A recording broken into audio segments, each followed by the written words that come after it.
This is Michael Woodward, and this is Jumblethink. T-minus 10, 9, 8, 7, 6, 5, 4, 3, 2, 1.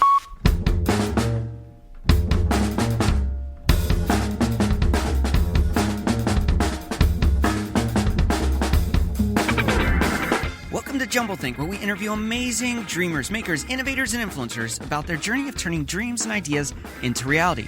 Along the way, we're going to share some tips on how you can turn your own dreams and ideas into reality too. On today's show, we are talking about the world of podcasting. Whether you're a new listener or a longtime fan, if you haven't subscribed already, right now is the time to do it. Head on over to wherever you listen to podcasts, search for Jumblethink, click that subscribe button. While you're there, leave a rating and review. Let us know what you think of the show. Now let's jump into today's conversation.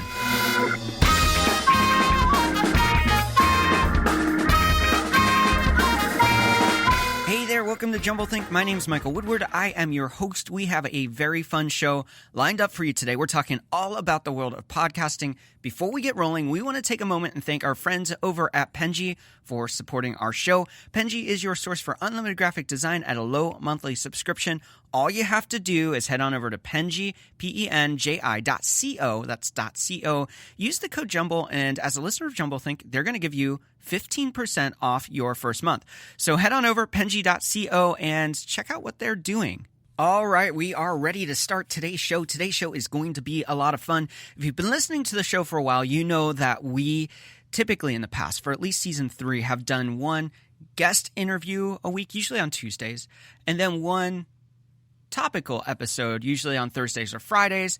And I love doing the topical episodes, but in the last 2 months, we've really kind of taken a break from them just because we've interviewed so many amazing entrepreneurs because of Podcast Row and because of Republic. And we are taking a break this week from guest interviews.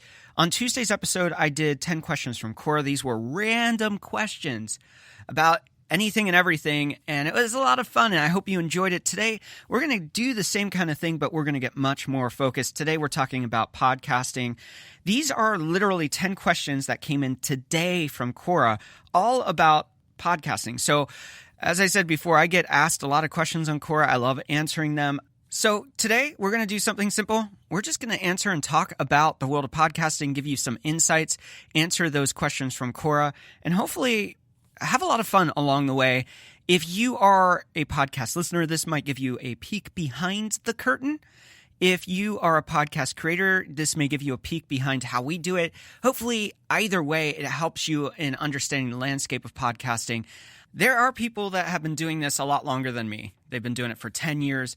I've created and launched my podcast 3 years ago. We're at 270-something episodes now.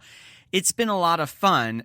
Before I launched the podcast, I spent about 1.5 years in research, listening to podcasts specifically for creating a podcast. And before that, I listened to podcasts. So I've been listening to podcasts for 6 years now. And even before that, I've worked in the audio space. I've worked for big concerts, working with amazing artists and musicians and helping mix their monitor mixes. So I do have a technical understanding of the pieces that go behind it.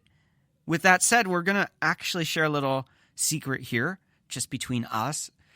We are launching a new series on YouTube where once a week, starting sometime in October, late October, early November, once a week, we're going to give you a peek behind our setup, the tools we're using, give you some mic reviews, talk about why we use a specific workflow and how that is working for us. This is just simply going to be a free resource that people can use to hopefully help them in the process of figuring out how to do their own podcast. There are tons of tutorials out there, tons of reviews. I'm going to be coming from a different standpoint, a little bit more technical about the nuts and bolts to putting a podcast together, and then also around formatting and interviewing and some other things. So that's going to be coming soon. That's a new video series, giving you a look behind what we do. Anyway, all that to say, we had an email come in from Cora with a list of a whole bunch of podcast-specific questions. We're going to be answering those today on the show. Well, are you ready? Are you ready to start this conversation? You ready to get some of those questions about podcasting answered? I know I am. So let's jump in and get this thing going. The first question is, why did you start a podcast? That's a great question.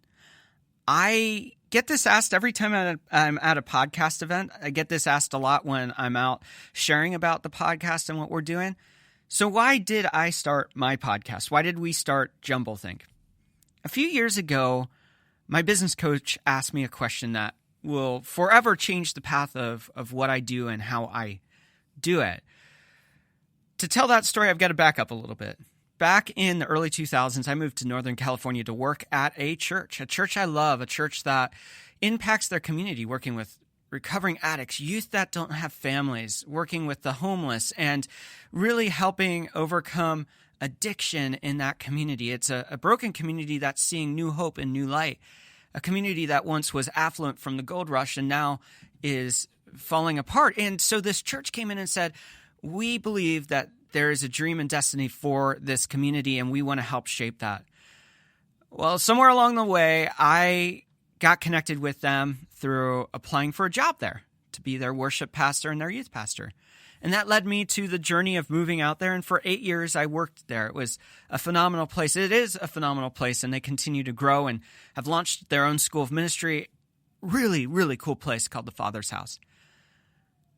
Unfortunately, most of their money came through construction, through the world of construction. And as many as you know, back in 2007, 8, and 9, there was a crazy bad housing market crash. And that basically froze all the money that would come into the church because the money wasn't there. And when your church as a whole lives under poverty, there is not a lot of money, even if there is a lot of giving. So the senior pastor came to the core executive team. I was a part of it, and there was 2 other people that were a part of it that are incredible, incredible people. And the senior pastor said, I love you all, but don't know how we can pay you for what you do.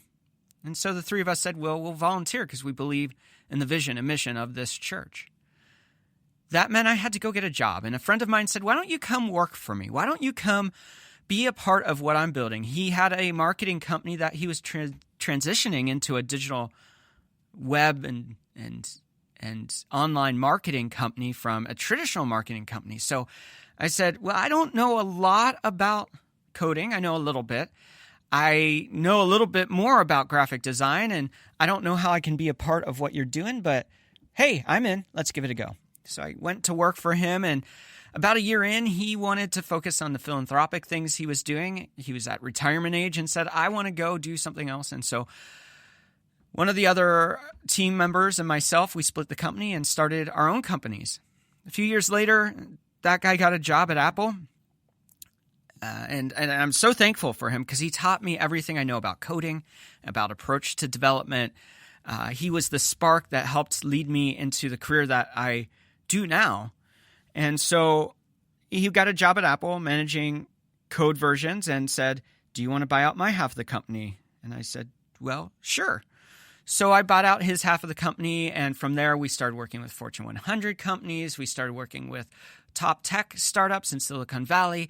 We worked a lot with the California educational system, at higher ed, and also curriculum development for secondary education. It was a crazy journey.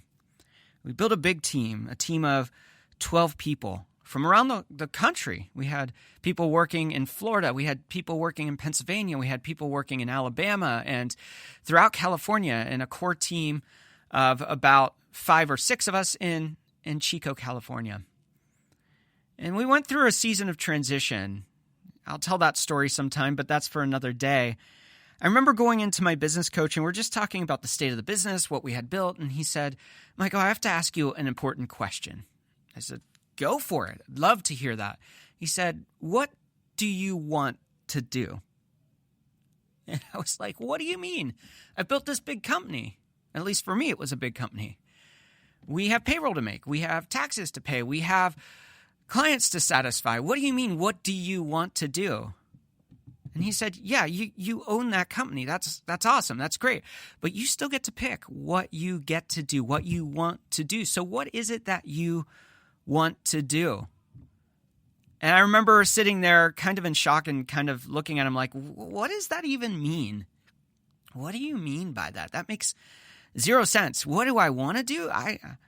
I'm doing it, I think. I don't know. And so I stepped back for a while. It took me a couple of years to process that question. And I came to the conclusion that web design and development isn't what I want to do for the rest of my life. I like doing it. I'm good at doing it. Our clients, some of them are awesome to work with. Some of them are not. Just like any company has amazing clients and clients that are not so amazing. But what is it that I want to do? I looked back over working in web design and development. I looked back into when I worked at a church, and I was trying to figure out what is it that I love doing. And it came back to a couple things. My favorite part of working in web design and development was very simple. I loved sitting down with a person who had a concept, a dream, and an idea, but they didn't know how to actually make that into a product. Maybe it was a web app. Maybe it was a mobile app. Maybe it was a website. Maybe it was none of those. And they were just on that journey of trying to figure out, what the heck am I doing? What does this world look like for me? And so that was my favorite part of the web design and development portion of what I did. I didn't really love sitting down and coding. I could do it, and I was good at it. I continue to be good at it. I didn't hate the design. I actually liked the design, but that wasn't my strength. My strongest part. I'm good at it, but there are people way better than me. And I looked again back at the development end, and I was thinking of a specific team member on our team, and I'm like, this is what he eats, breathes, sleeps. He loves this. This is who he is. And for me, that's not who I am. I'm not a crazy committed developer to continue on being on the pulse of development cycles and development processes and coding techniques. And while I can do it and I'm good at it, it's not my passion. So I took that observation, and then I looked back at when I worked at the church. What was it that I loved most when I was youth pastoring or worship pastoring or just being a pastor in general?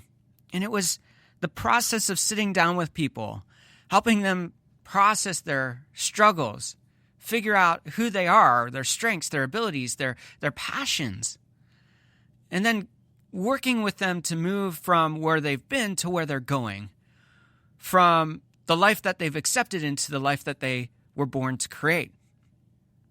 And I thought, well, how do I make that a business? How do I start this process? And for me, the podcast was a way to explore that.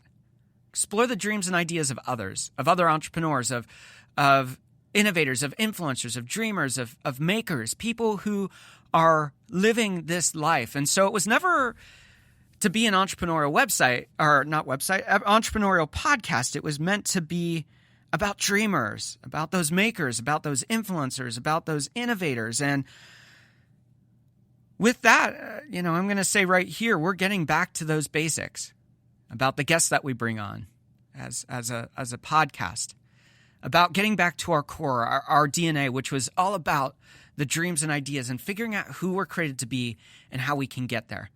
That means a lot of entrepreneurs are going to be on the podcast, but that means a lot of other people are going to be on the show too, like actors and writers and people who may be in typical careers. Maybe they work for an organization and that's their passion, but figuring out how they move past where they've been and into where they want to go.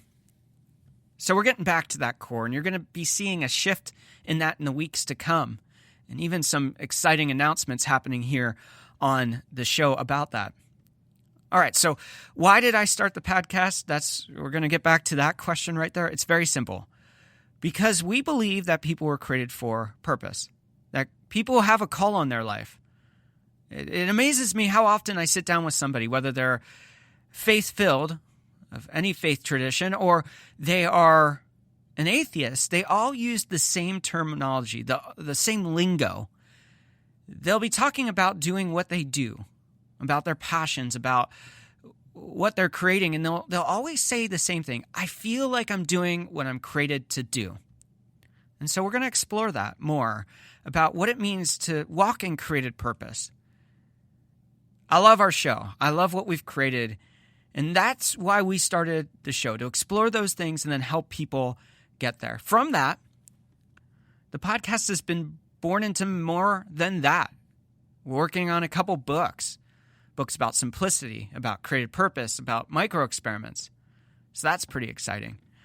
We're working on an event called Idea Camps, trying to figure out how that all comes together and sitting down with amazing people about their dreams and ideas and helping them figure out why it is that they're discontent with where they are in life and how they can find those dreams and purposes and destinies that they are born to live. And so while we started out Jumblethink as a podcast that we love, we're not stopping there. We're growing it. We're evolving it. We're making it more than what it is today.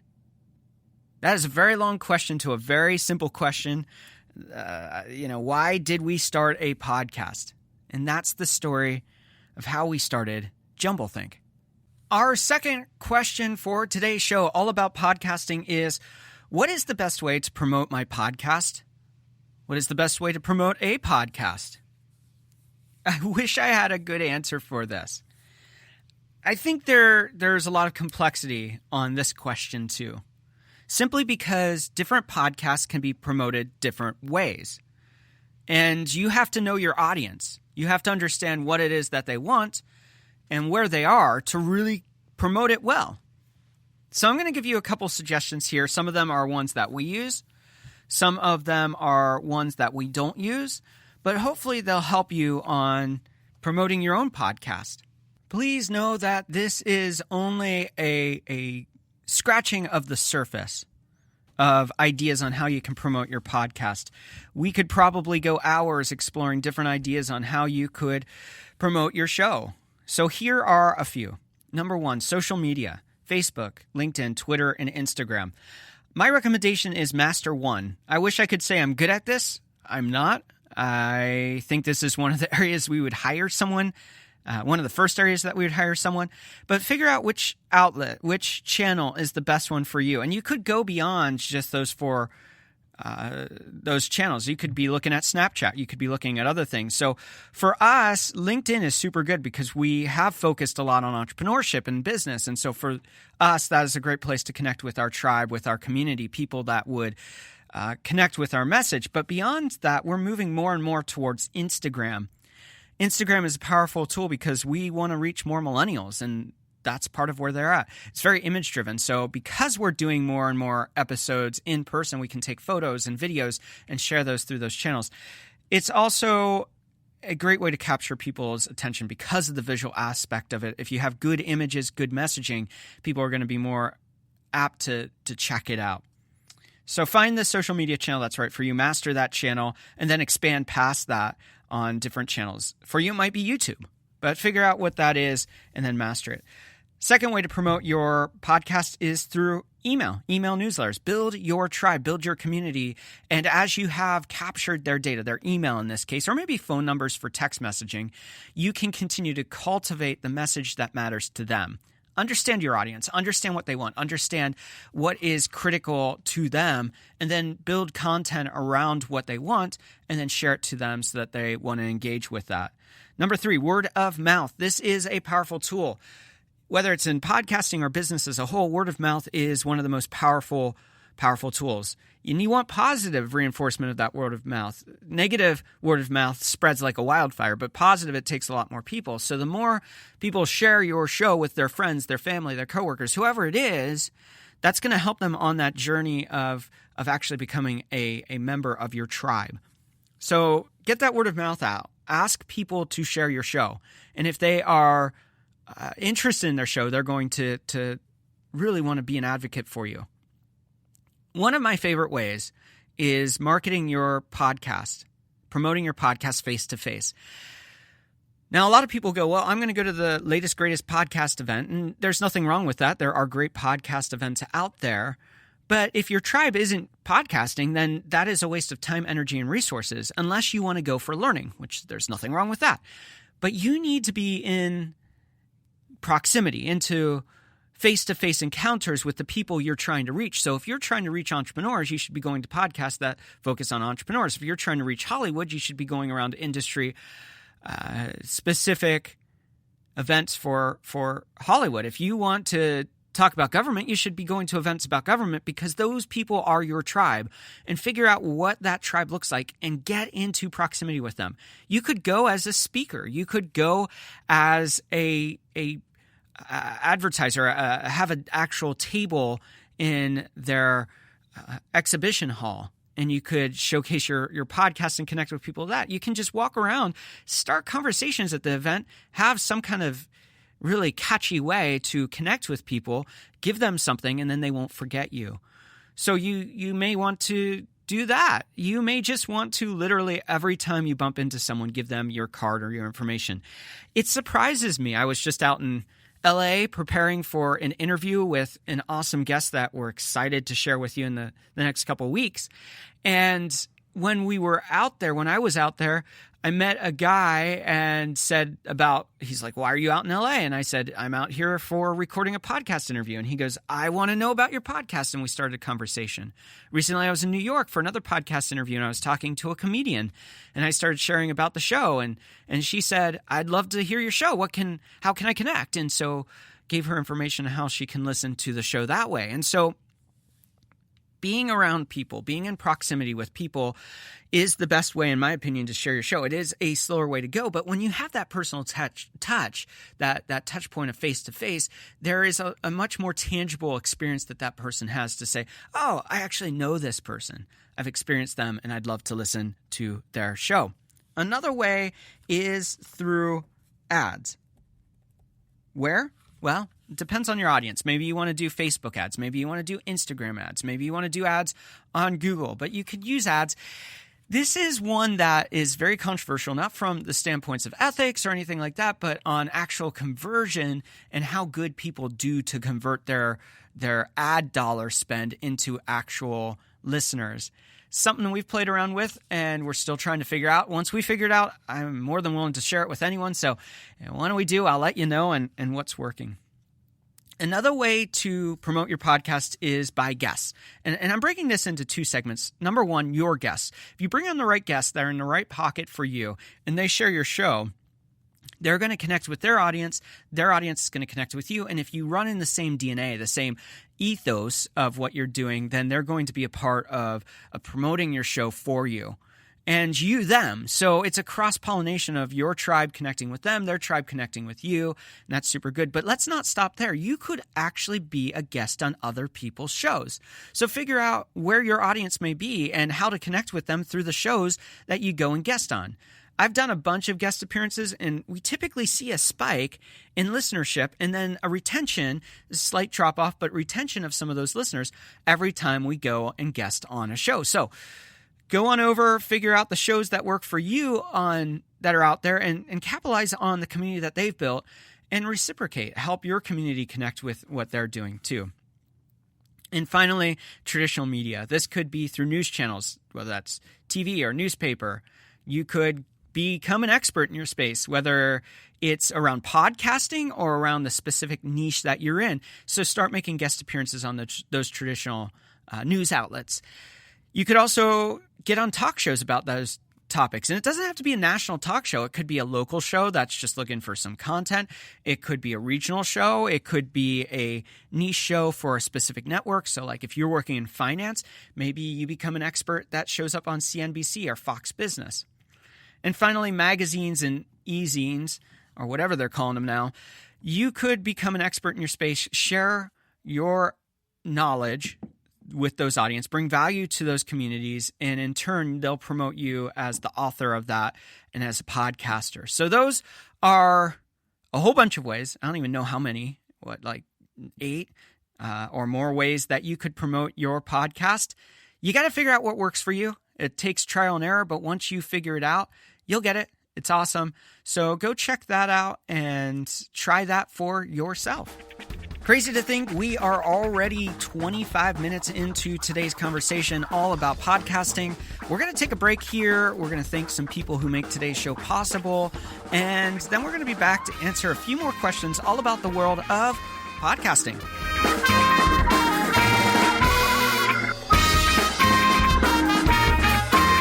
Today's show is brought to you by Penji. Penji helps startups, small businesses, big corporations, agencies, marketing teams, and more achieve more with unlimited graphic design support at one flat monthly rate. Their easy-to-use online platform pairs you with a professional designer and lets you create as many design projects as you want. Think of it as your monthly subscription to top-notch design, no contracts, no hourly billing, just fast, simple, and affordable graphic design for all of your needs. What does that look like? Maybe you need a logo, a flyer, a social media post. They can help design those and so much more for you. And as a listener of Jumblethink, they are extending a very, very special offer. Use the code JUMBLE, JUMBLE, to get 15% off your first month at Penji, that's PENJI.co. So head on over, Penji.co, and use the code JUMBLE to get 15% off your first month. Now let's jump back into today's conversation all about podcasting.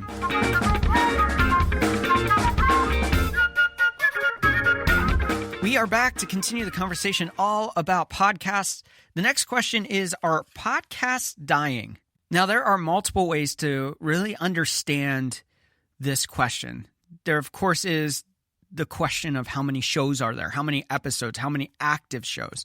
There's also the point of view from the listener, how many people are listening to podcasts now versus before. You could also look at it from the standpoint of corporate engagement. How many companies have left the space? How many companies have joined the space? And of course, celebrity engagement with how many have their own shows now. So we're going to look at a couple of these different spaces. The first is statistically, as of 2018, in early June, Apple said there were 550,000 podcasts. Just a couple months before that, the Fast Company said that there was 525,000 active shows. Now, I don't think that that's completely accurate. I think that you have pod fade, which is the term used to people who start a show, they don't see the results they want, so they jump out. Maybe they do 1 episode, 2 episodes, 10 episodes, and then they leave the space altogether. If we look at that compared to this year, 2019, and we look at like June of 2019, so we're looking at 2018 June with 550,000 podcasts according to Apple, to June of 2019 where they said 750,000. That's an increase of 20,000 podcasts out there. And if you look at from an episode count, Fast Company said of April 25th that there are 18.5 million episodes available. And then you look at 2019, June of 2019, and the estimate is that there are over 30 million episodes. That's basically 10 million, 12 million more episodes than what was there before. So right from that standpoint, you see that there is significant growth year after year of more shows, not only more shows, but more episodes and growth. So those stats are pretty impressive.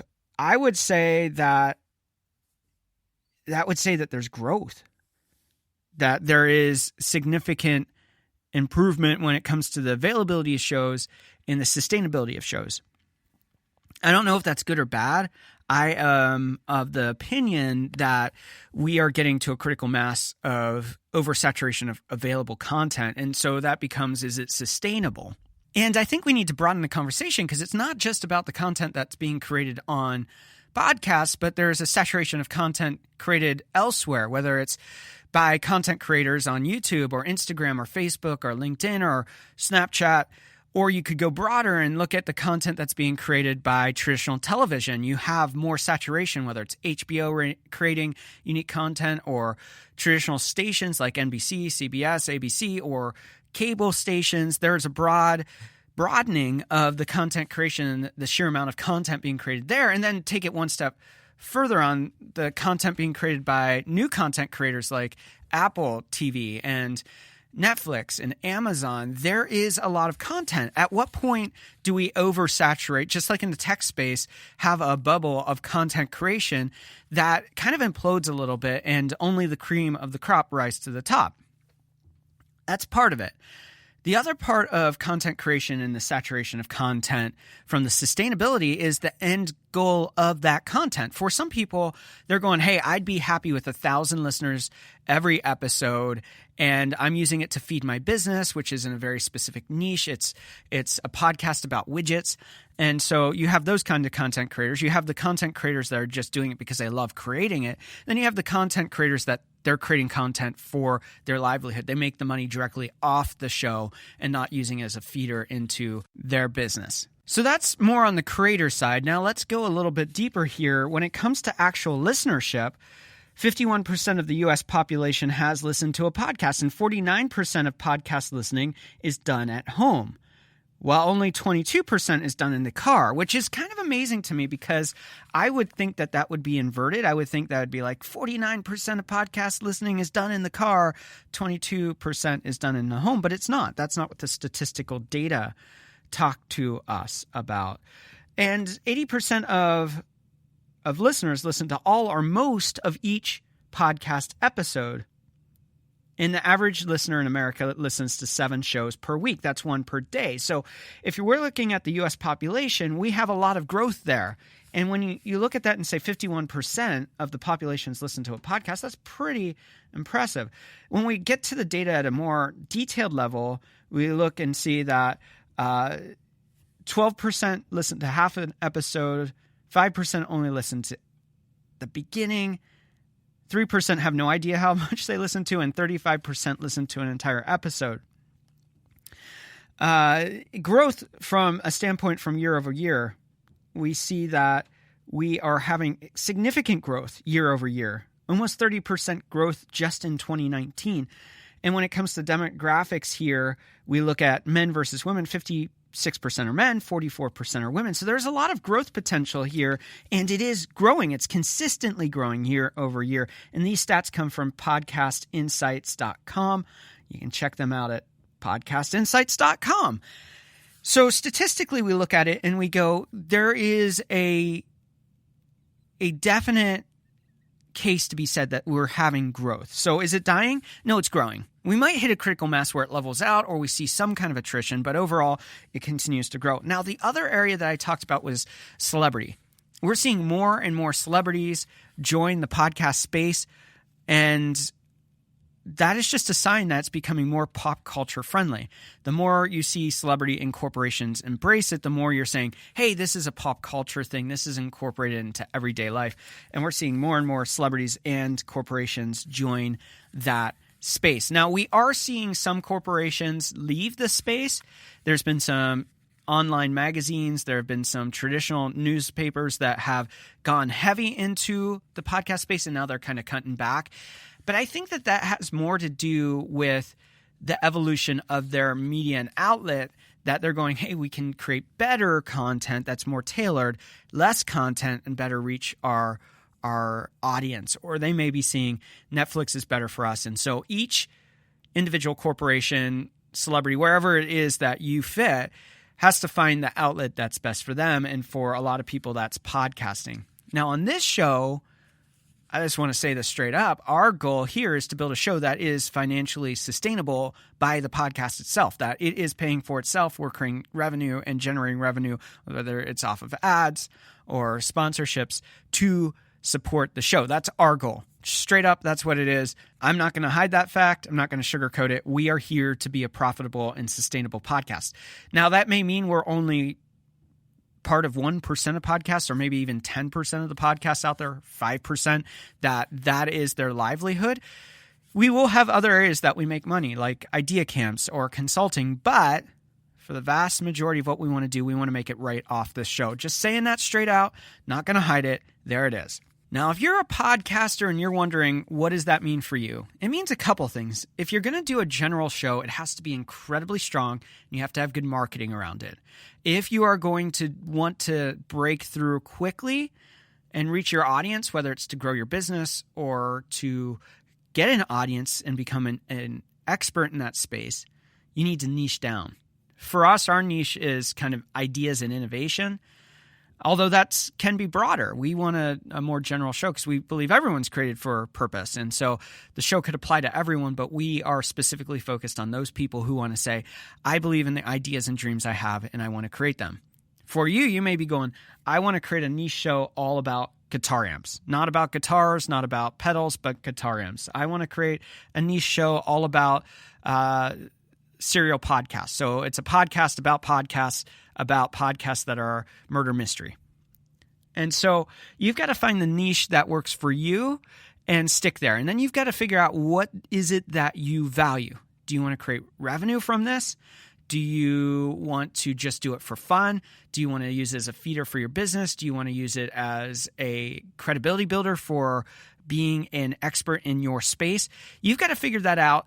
We always say it that success is defined by you, and don't let the world tell you what success looks like. So you've got to define that success for yourself. And when you do that, then you can cultivate a show that successfully gets you to those goals. So figure that out for you and what you want to do. One little caveat: if you want to know more about the statistics around podcasting, we just scratched the surface. So you could go to podcastinsights.com/podcast-statistics.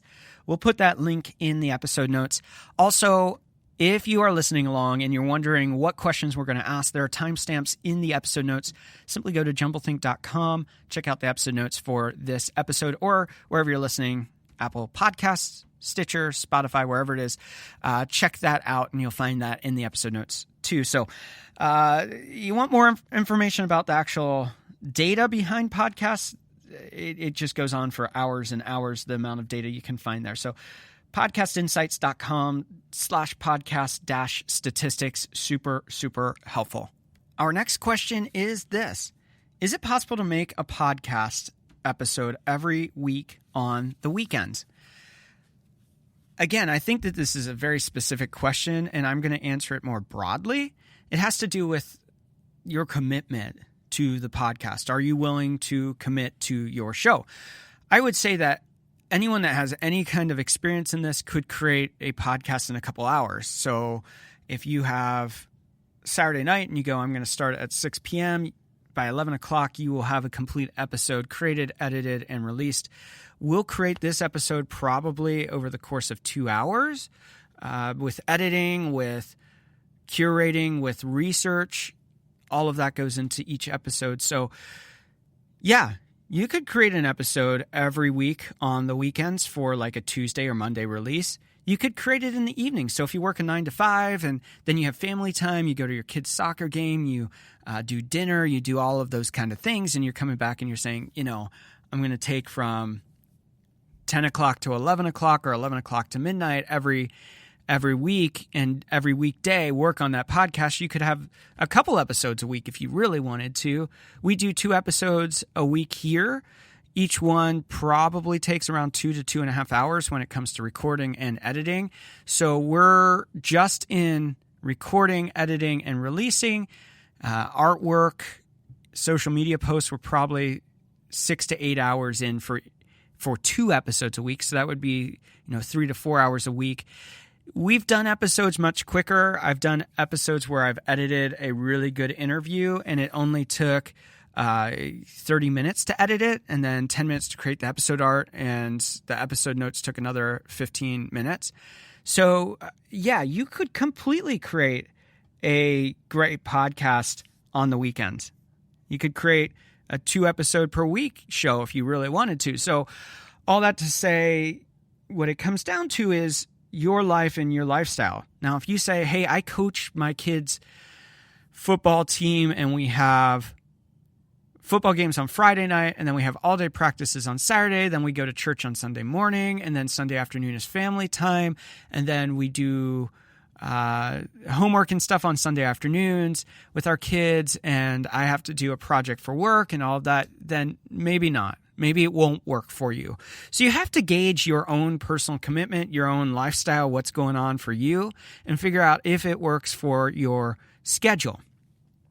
That said, I think that if it's something that is significant for you, important to you, or that you value, you could completely do it on a weekend. You could even potentially do a short show once a day just in your evening times. You could go, hey, I'm just going to do a daily recap of how my favorite baseball team did today. And each episode is 10 minutes long. You could spend under half an hour building out your show per day if you wanted to make it a daily show. You could do a weekly recap. How did the Baltimore Orioles do this week? And then in the off season, you could do something fun. You could just do a recap of specific games, or you get to spring training. You could look at that. You could look at how people are being traded, all kinds of stuff. So you could create a show that is awesome that people check out and tune into that is 10 minutes long. You could create a show that's awesome and killer that's 4 hours long. You just got to figure out what works for your schedule, what works for your topic, what works for your audience, and what they're going to want. Remember, your audience is the hero, so always come back to them when you're content creating. Many of us create podcast shows that are probably way too long, or in some cases, too short. We've done an episode that was 2.5 hours long. It's one of our most popular episodes. We've done episodes that are 15 minutes long, and they're really popular. So if you have good content, the good content will always shine. People will connect with it, and they'll be like, hey, I'm going to buy into this because this is good content. The next question is, what is the best part about hosting a podcast? I think this is going to vary from podcast host to podcast host. I'm going to answer it for myself. I'm not going to speak for anyone else. That would be foolish. There are a couple things I love about hosting the podcast. Number one, I actually enjoy the process of creating content. When it comes to preparing and doing the research, if it's a guest or if it's a topic, again, doing the research and then crafting a narrative, figuring out what it is that I need to say in a way that hopefully engages our audience. If it's a guest interview, figuring out what they've never said before or what question they've never answered. And so for me, I love that process of research and getting things together. I love the process of editing and the equipment, all of that. So I love that part of podcasting. I love getting to meet incredible people, whether they're well-known or not. I love sitting down with them, getting to tell their stories, ask the questions that I want to hear, ask the questions our audience wants to hear, share that with the world. I love getting to meet amazing people who are turning their dreams and ideas into reality. It's encouraging to me, and I hope encouraging to others around me. So when it comes to hosting a podcast, I love the people I get to encounter when it comes to guests. Now, I also love connecting with people who listen to the show. It's always good to hear people say, I love this about your show, or I love that, or this specific episode impacted me. Ultimately, our heartbeat here at JumbleThink is to impact people with that simple message that we believe you're created for dreams and ideas, that you have purpose and that you matter. And so for me, when I get to listen to someone that said, and I can think of several people just off the top of my head who come in and say, I was going to give up on my dreams, but I listened to your show and it encouraged me. I've always had this idea to start whatever it is, and I never took the risk, but hearing how you and others have done it and encouraged me to do it, now I've launched my business. I had one podcaster one time say, I was always scared of reaching out to people that were my heroes, the kind of guests that I really wanted to talk to in their specific niche. And because you've done it with your show and you've taken the risk and you've helped me understand how to do it, I'm doing it, and now I'm getting the guests that I want. So for me, getting that kind of feedback from our listeners, from people who've become friends or part of our tribe, part of our community, that is phenomenal. And it means the world to me that people would tune in and listen. The other thing I love about podcasting is that it is a space that for many people, it has a low cost of entry, whether it's the equipment they have to buy, the cost of podcast hosting, whether it is the people that they can reach out to. It is much more affordable than other outlets. You don't have to buy expensive $500 or $1,000 camera, or if you're doing like a complex show, multiple cameras, or if you are wanting to do a show, you don't have to travel to do it. And so you don't have that expense. Like, hey, I've got to go to X place to do this interview. You can do it remotely. So podcasting opens the door to a lot of people. Part of me doesn't want a lot of people creating podcasts because we want to stand out. But we also know that we've been number one in business. We've been number one in careers on Apple Podcast charts. For us, we want to cheerlead those people who have dreams and ideas, whether it's in a place that competes with us or a place that doesn't. And so, being able to be a part of their journey in that's pretty incredible. Well, we are going to take a break right here, and in a moment, we're going to be back to answer a few more questions about the world of podcasting.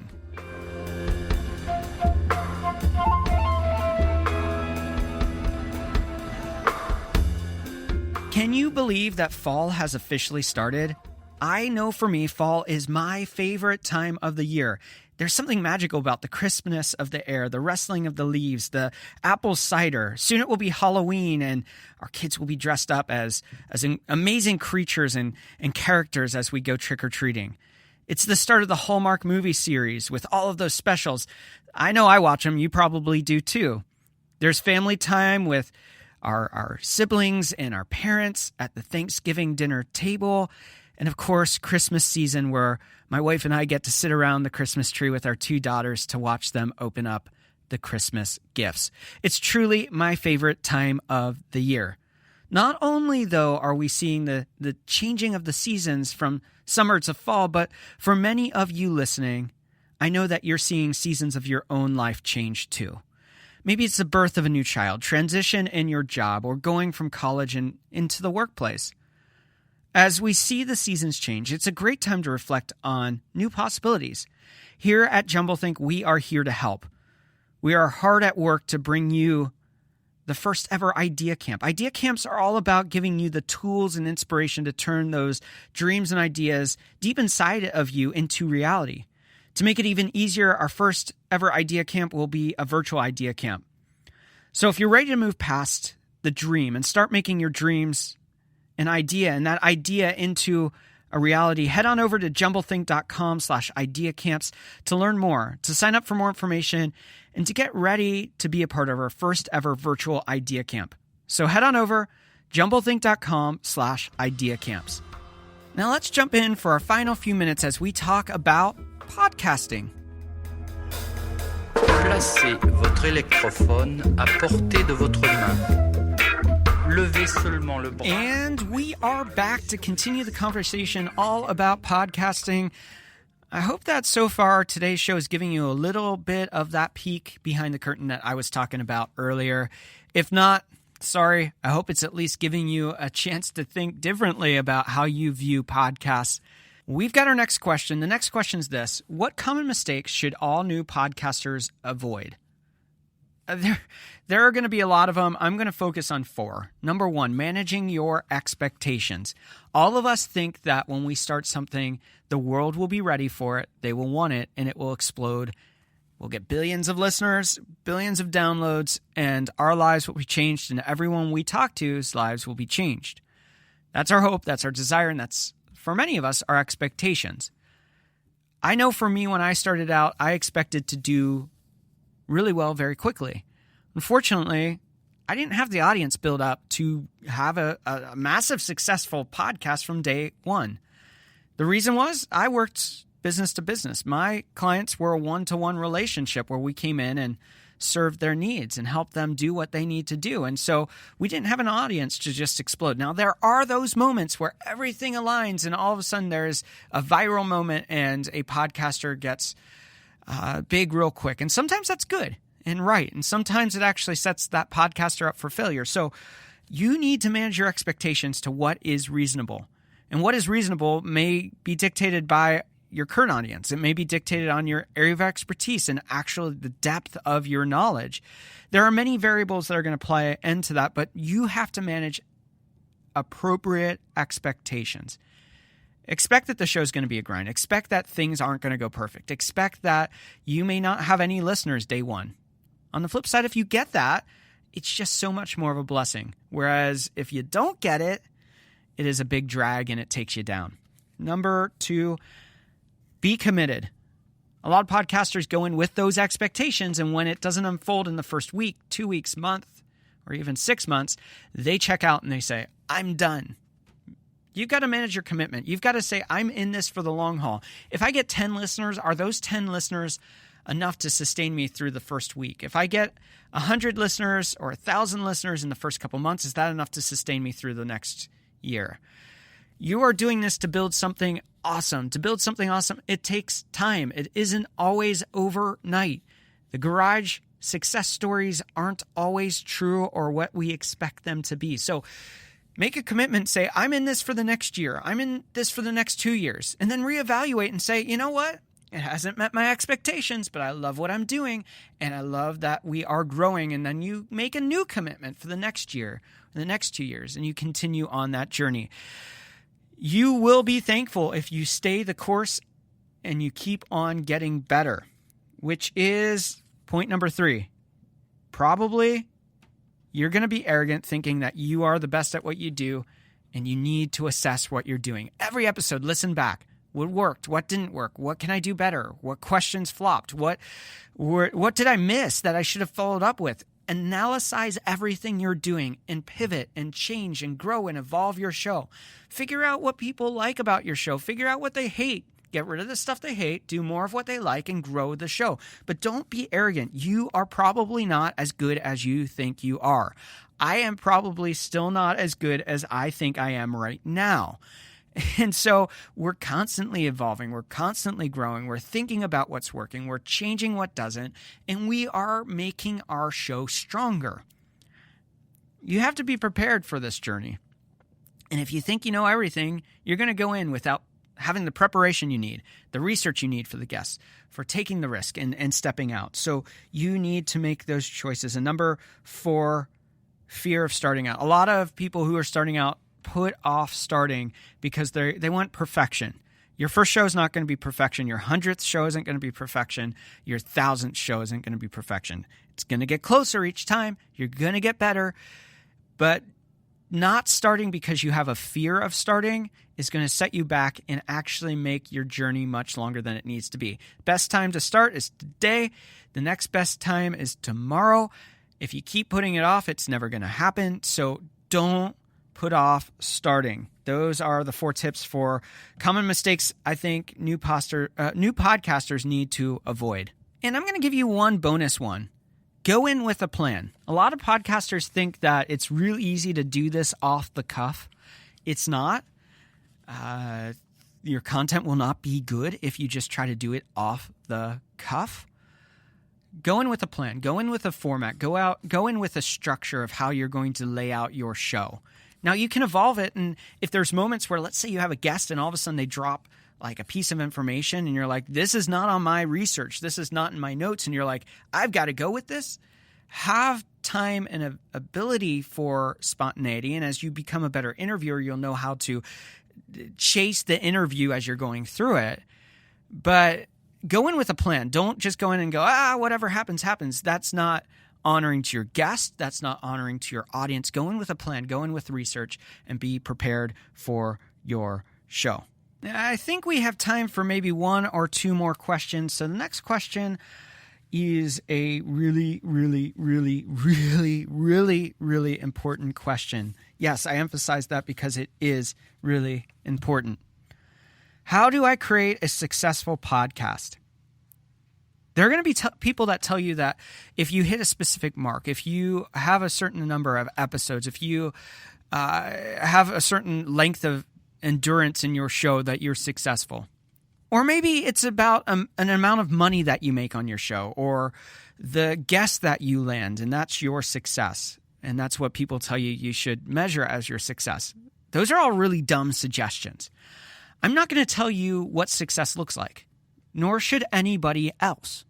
Your measure of success should be based on your values, what you value, what you put importance on. If you are creating a show based on other people's definition of success, you will never have a show that satisfies your longing for your show. So how do you define and create a show that's successful? Very simple. Sit down day number 1 before you ever record an episode, before you ever hit record, and write down what success looks like for you. I would consider my show a success if we have X amount of listeners. Maybe listenership isn't your mark of success. I would be happy and feel like my show is a success if we get 10 clients this month from the show. Maybe that's your mark of success. You may come in and say, my mark of success is that we get to interview really cool people and a cool person looks like X, Y, and Z. That could be your mark of success. Your mark of success could be, I get to share things that are significant to me, messages that are important to me to impact this world. You need to sit down before you ever record, and you need to define that success. And then you need to understand how to measure that success.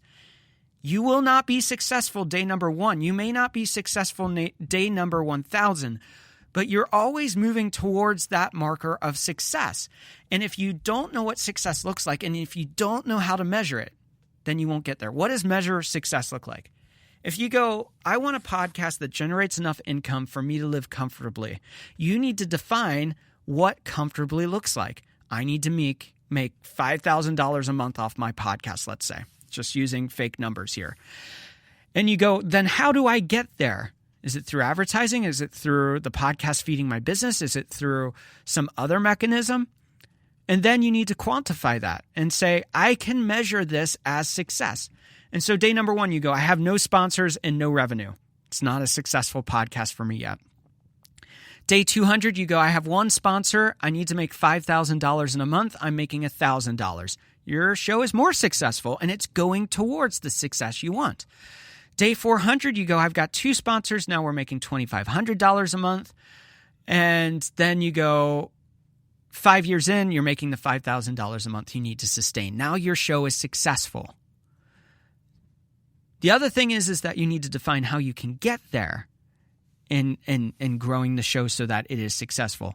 So not only do you have to quantify what success is and what the measurement is, but then how do you create a strategy to get there? And that's how you then grow towards the place of success. So you need to define your success. You need to then quantify how you can measure your success, and then you need to create a strategy to get there. Your success and how you define success will evolve as the show goes on or your podcast goes on. So you may feel like success today is that you're making $5,000 a month. A year from now, you may be going, that's awesome, but we want to move in and buy our own house. So we need now to make $7,000 a month. Well, then you come back and redefine that success. You come up with new ways to measure that, and then you come up with new ways, strategies to get you there. Maybe it's how much you charge per episode, how many ads you bring into the show, or you have different levels of sponsorship. And so maybe you have a naming sponsor that comes in and a presenting sponsor. The show is presented by, while the others are just advertisers. You've got to figure that out for you, but you get to define your success, no one else. And then you get to figure out how you get there. And that is what I recommend for how do I create a successful podcast. And our final question for today: what are the best podcast topics? I kind of find this funny because I think what the person is trying to ask is like, if I'm going to start a podcast, what topic should I pick so that I can reach the most people? It's just kind of the vibe I get from how the question is asked. Here's the deal. You need to start a podcast around the topics that matter to you. If you aren't passionate about the guests or topics that you're talking to or talking about, people aren't going to resonate with your show because they don't feel like you're authentic to what you're talking about. And if you're not loving what you're creating, people aren't going to love what you're listening to. So what is the best podcast topic?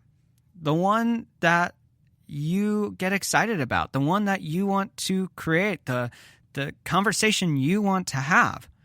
So if you're ecstatic about the conversation around the environment and sustainability, then create a show about that. Don't create a show about the world of Broadway if your passion is the environment. If you are passionate about the world of Broadway, don't create a show about the world of Hollywood. Maybe you have a crossover from time to time where it makes sense to do that. But if that's not your passion, don't create it because you think that it will do better. Create a show that you're passionate about. And if you're passionate about it, your audience will be passionate about it. And if they're passionate about it, they'll share it with people who are passionate about it. Connect with the right tribe and you'll grow your show. It might not be like, hey, I've got a show that reaches as many people as Ellen or as one of the late night shows. You may have a show that reaches a small audience, but if you're passionate about it and they're passionate about it, it's going to be a better show. So create the show around the topics that you are passionate about. Create the shows or listen to shows you care about. If I want to learn about sound equipment, I'm not going to listen to a podcast about video equipment. It's just not going to be relevant. If I'm wanting to listen to a topic about religion, I'm not going to want to listen to a show about politics. You got to find the content, the topics that are relevant to you, whether you're creating or listening. So that does it for today's show. I hope it's given you a little peek behind my thoughts on the world of podcasting, given you some tips that are helpful, and giving you some insights about where I think podcasting is going. Thanks so much for tuning in. We would love to connect with you. Head on over to your favorite place to connect, whether it's Facebook, Instagram, LinkedIn, and Twitter. Search for Jumblethink. Let's be friends, and let's do this journey together. Now it's your turn to get out there, dream big, and change the world around you. Peuvent également prendre un moment revitalisant dans quelques mois, lorsque vous aurez bien saisi la technique et que vous serez maître de votre corps. Vous pourrez vous décontracter même en travaillant.